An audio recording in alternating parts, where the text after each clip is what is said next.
इस वक्त की दोस्तों तमाम बेहद बड़ी खबरें, मुख्य समाचार आप लोगों के लिए लेकर के आए हैं दोस्तों, जहां पर एक एक करके चलेंगे दिन भर की सभी बड़ी खबरें, मुख्य समाचार आप तक आगे इसी वीडियो में पहुंचाएंगे। सभी बड़ी खबरें आप लोगों के लिए जानना बेहद ही जरूरी है। खबरों की तरफ बढ़ने से पहले दोस्तों, अगर आप लोग भी खुले तौर पर राहुल गांधी और कांग्रेस पार्टी के समर्थन में खड़े हैं तो अभी इस वीडियो को लाइक कीजिएगा और कमेंट बॉक्स में hashtag we support Rahul Gandhi जरूर ही कमेंट कर सकते हैं। पहली बड़ी खबर बताते चले, यूपी में करारी हार के बाद से ही बीजेपी में कलह देखने को मिल रही है। बीजेपी के बड़े नेता और कार्यकर्ता आपस में ही भिड़ गए हैं, चले हैं एक दूसरे पर जूते और चप्पल। जी हां दोस्तों, बताते चले यूपी में मिली करारी हार के बाद भाजपाइयों में यहां पर जबरदस्त मारपीट की खबरें लगातार सामने निकल के आ रही हैं। मारपीट का वीडियो सोशल मीडिया पर वायरल हो रहा है। यूपी के सिद्धार्थ नगर में बीजेपी की समीक्षा बैठक हुई। हार के कारणों पर चर्चा हो रही थी। पार्टी के दो गुट आपस में गाली गलौज पर उतर आए। उसके बाद में बड़ी ही भयानक मारपीट हुई है बीजेपी के दोनों गुटों के अंदर। यहां पर इतना ही नहीं दोस्तों, बताते चले पूरे मामले का वीडियो भी तेजी से वायरल हो गया है।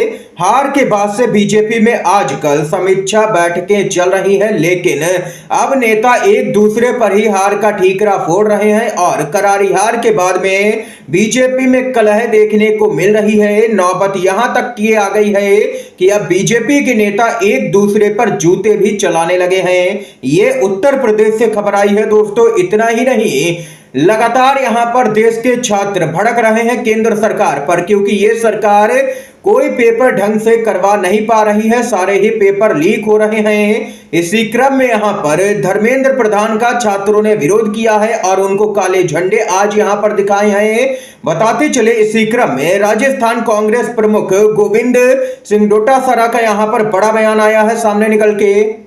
गोविंद सिंह डोटासरा ने जबरदस्त तरीके से पीएम मोदी को सीधे तौर पर घेरा है नीट पेपर लीक के मामले में। गोविंद डोटासरा बोले, देश का प्रधानमंत्री जिसकी डिग्री पर सवाल उठते रहे हैं, वो सालों से बता रहे हैं कि परीक्षाओं में पेपर कैसे देना है, लेकिन यहां पर ढंग से परीक्षा ही नहीं करवा पा रहे हैं। ये यहां पर देख सकते हैं कि लगातार देश में विरोध प्रदर्शन तेज होता जा रहा है और सूत्रों से जानकारी मिली है कि नीट का पेपर यहां पर किसी भी वक्त रद्द हो सकता है, क्योंकि विरोध तेज होता जा रहा है। शिक्षा मंत्री धर्मेंद्र प्रधान ने भी माना है कि चूक हुई है, गड़बड़ी हुई है नीट के पेपर में। यह खबर सामने निकल के आई है। पीएम मोदी की डिग्री पर भी सवाल गोविंद डोटासरा ने खड़े कर दिए हैं। पीएम मोदी की डिग्री लगातार यहां पर विवादों में रही है।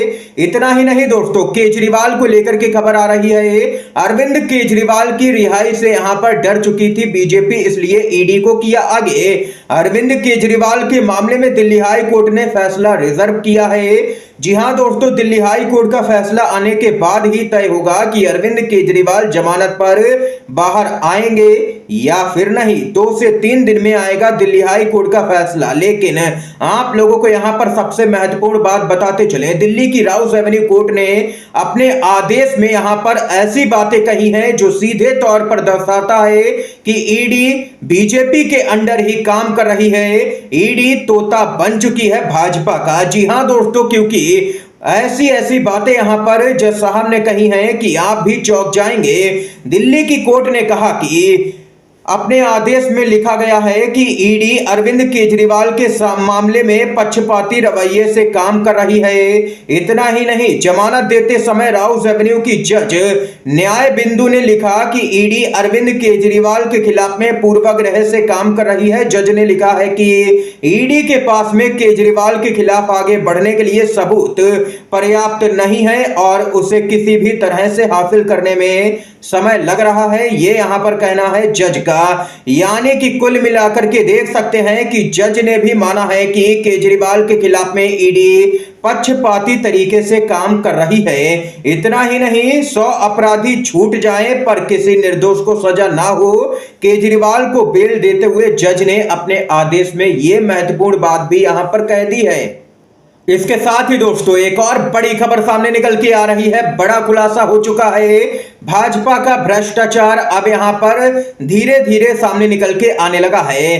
क्या आपको मुंबई में 18,000 करोड़ का अटल सेतु याद है, जिसका उद्घाटन कुछ महीने पहले ही मोदी ने किया था, लोकसभा चुनाव से कुछ महीने पहले ही इसका उद्घाटन किया गया था। यह है पुल की मौजूदा स्थिति, जहां पर हर जगह दरारें पड़ गई हैं। ये बीजेपी सरकार के भ्रष्टाचार का पैमाना है।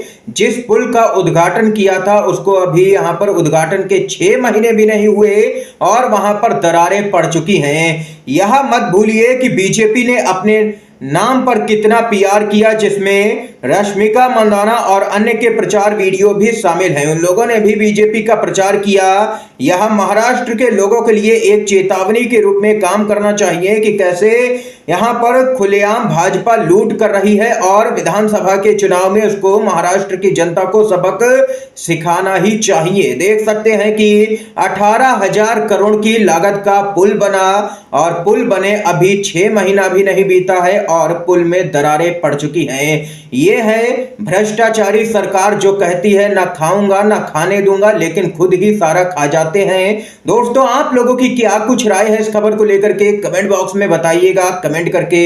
इसके साथ ही एक और बड़ी खबर आ रही है। बीजेपी ने दी है अहमदनगर की 40 बूथों पर ईवीएम वेरिफिकेशन की अर्जी। कुल 8 लोकसभा क्षेत्रों से चुनाव आयोग को आया है आवेदन। अब होगी ईवीएम मशीन की चिप की जांच। चुनाव परिणाम आने के बाद अक्सर सबसे ज्यादा सवाल ईवीएम पर ही उठाए जाते हैं और वहीं आप लोगों को बताते चलें ईवीएम को लेकर के जबरदस्त हंगामा देखने को मिल रहा है। दोस्तों, इसी क्रम में अब बीजेपी भी ईवीएम पर सवाल उठाने लगी है। जानकारी के लिए आप लोगों को यहां पर बताते चले कि चुनाव आयोग ने घोषणा की है कि अपने निर्वाचन क्षेत्रों की ईवीएम वीवीपैट वेरिफिकेशन की मांग करने वाले उम्मीदवारों के 11 आवेदन अब तक यहां पर प्राप्त हुए हैं।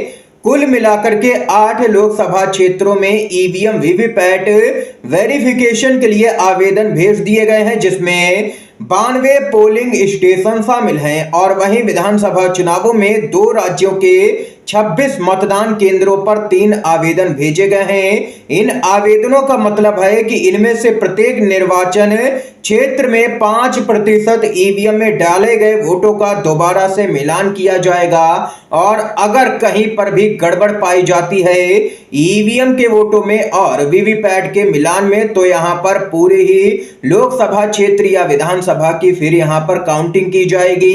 ये यहां पर दोस्तों देख सकते हैं कि बेहद ही बड़ी जानकारी सामने निकल के आई है। हरियाणा की भी 2 लोकसभा सीटों पर यहां पर वीवीपैट से मिलान किए जाएंगे वोटों के, जिसमें खट्टर की भी सीट शामिल है। दोस्तों, इस समय की आज की तमाम बेहद बड़ी खबरें, मुख्य समाचार सामने निकल के आए जो हमने आप लोगों तक पहुंचाए। दोस्तों, वीडियो अगर पसंद आया हो आप लोगों को तो लाइक कीजिएगा, शेयर कीजिएगा। आप सभी का बहुत बहुत धन्यवाद। जय हिंद, जय भारत।